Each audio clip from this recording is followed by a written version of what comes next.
What is narrative for the folks that don't know what that means? That's not bias. A narrative is when prices are behaving a specific way, not necessarily running one direction.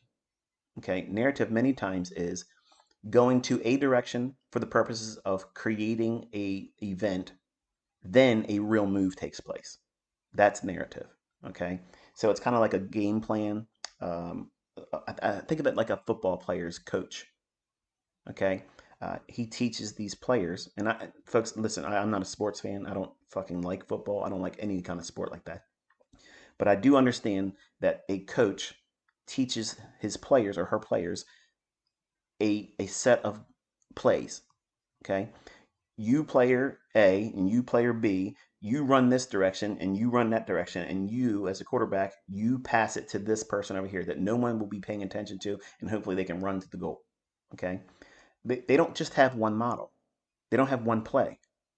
So while in the beginning you should be reaching for one to work with, eventually you're going to have a couple models, but you're always going to have that one flea flicker. You like that? You like that? I knew one play. That's about all the fuck I know. Okay, all I know is I had a friend in school that they thought that was the flea flicker, and I was like, that's a silly ass fucking name. I'm not going to play football because that's a gay ass name. So anyway, the point is this. Oh shit, social media's gonna come from. He said it's gay. Who gives a fuck? Okay, who cares? The bottom line is that that coach is teaching you a multitude as an army, as a playing team. Okay, a team of gladiators that's trying to overcome someone else's goalpost. That idea can't come on the heels of one approach or one attempt or one model. You have to have what? You have to have an arsenal. You have to have a way to navigate because that other team is going to have a defense and they're going to be trying to run over you and keep you from getting that goal.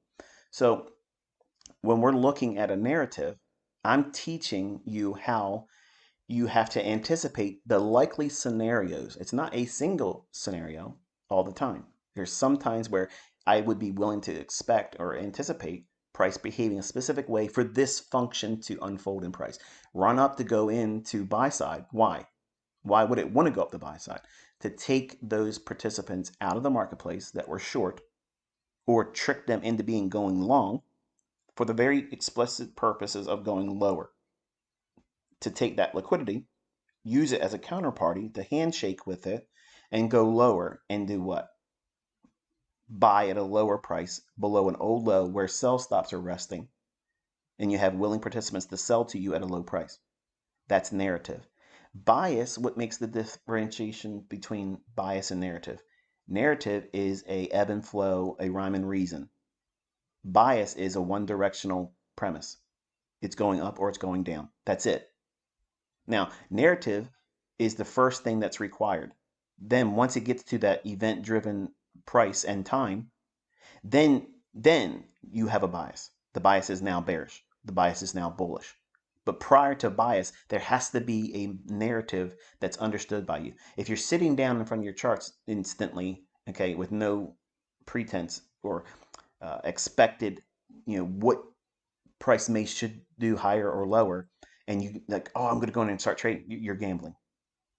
You have to have something expected in price action. You have to anticipate it, know what it's likely to do, and if you don't do that or have that, you shouldn't ever try to enter because what you're doing is you're impulsively chasing what you think you see in the chart right then and there. Now there is a practice, there's a drill I put my students through. I do it with myself still, is keep myself fresh, and real snappy with my decision making.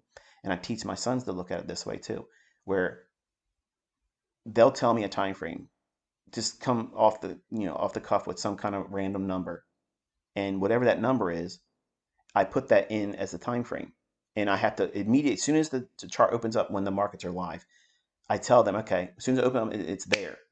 I have to tell them where it's going to go to next, right then and there.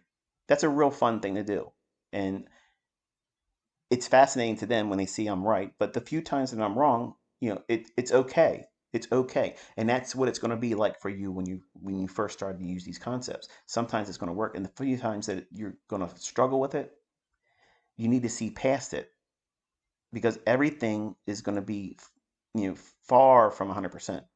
Nobody's going to be 100%. I'm not 100%. You're not going to be 100%. And you have to accept that.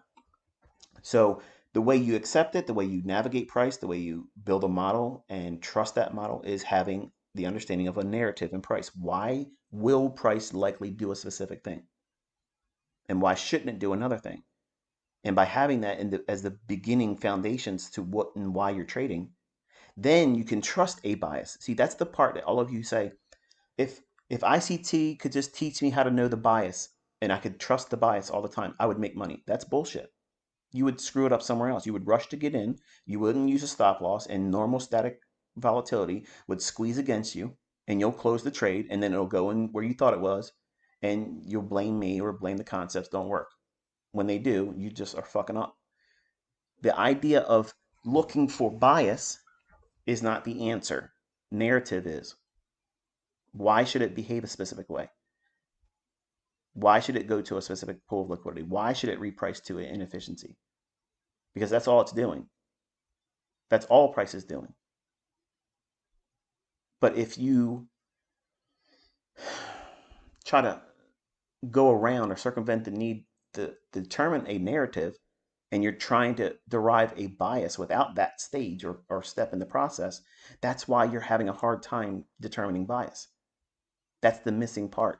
But you don't want to listen to these long videos and discussions where I'm teaching you it. You want it to be easy. Like, get on the bike. I don't mind getting on the bike and falling off a few times, but as long as I figure it out in the hour and I'm pedaling and going around the neighborhood with my friends with their bikes, that's what I'm looking for. That's not how trading is. I wish it was like that. For my own children's sake, I wish it was like that. I wish it would have been like that for me. Yeah, for my paid students that paid me, I wish it would have been like that for them. Every one of my profitable students will honestly tell you it's harder than you think it's going to be. It's going to take longer than you want it to be.